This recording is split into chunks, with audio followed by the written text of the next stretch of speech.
Shalom,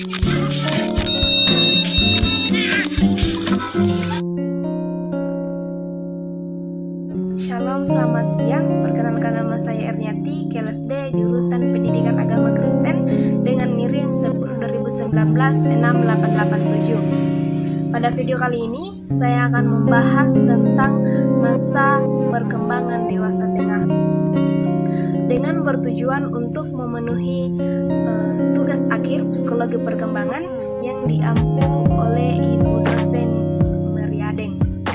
Masa dewasa pertengahan atau madya atau juga disebut usia setengah baya dalam terminologi kristologi, yaitu pada umumnya berkisar antara usia 40 sampai 60 tahun, di mana ditandai dengan berbagai perubahan fisik dan perubahan mental. Ada beberapa ciri-ciri perkembangan dewasa madya.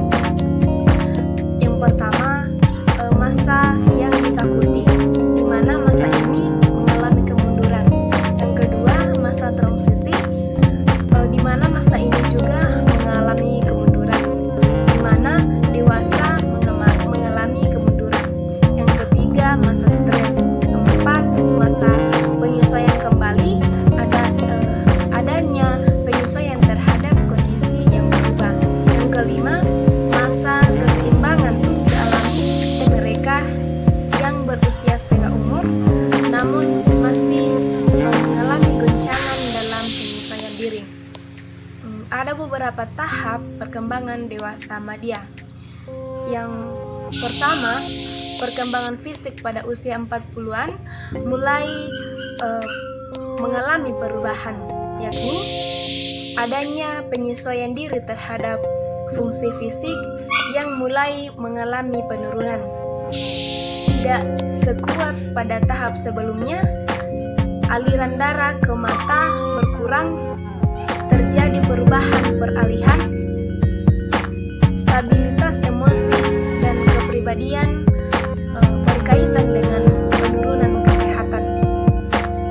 Wanita mengalami menopause dan pria mengalami penurunan tingkat testosteron.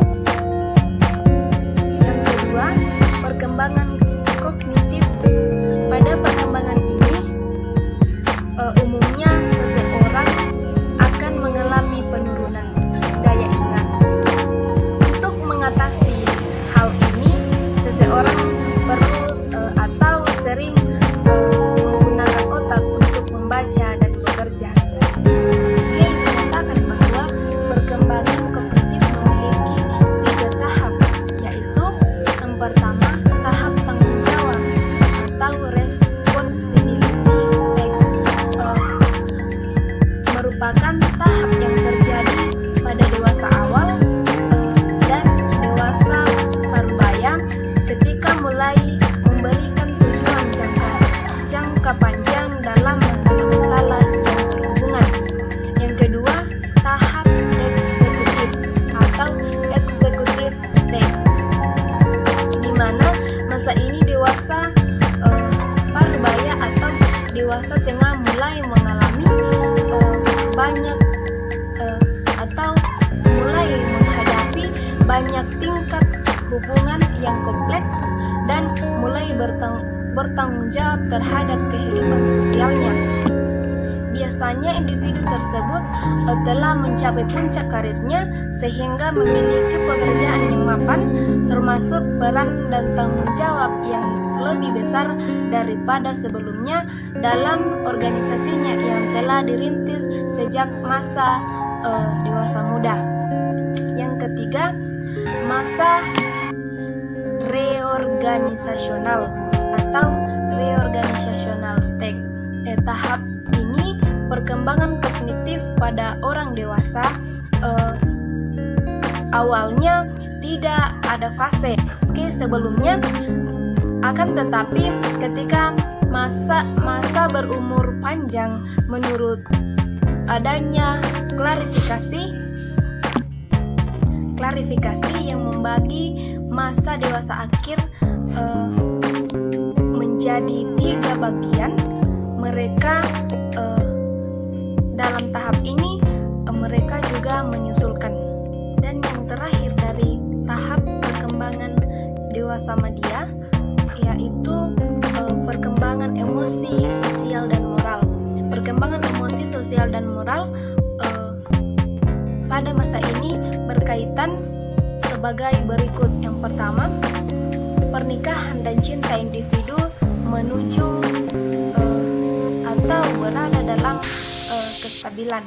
Yang kedua, pengisian waktu luang di mana individu ini membangun dengan memenuhi aktivitas waktu luang untuk persiapan pensiun. Dan yang ketiga, hubungan antara generasi, keterdekatan, hubungan yang tampak. Dan yang terakhir adalah tugas perkembangan.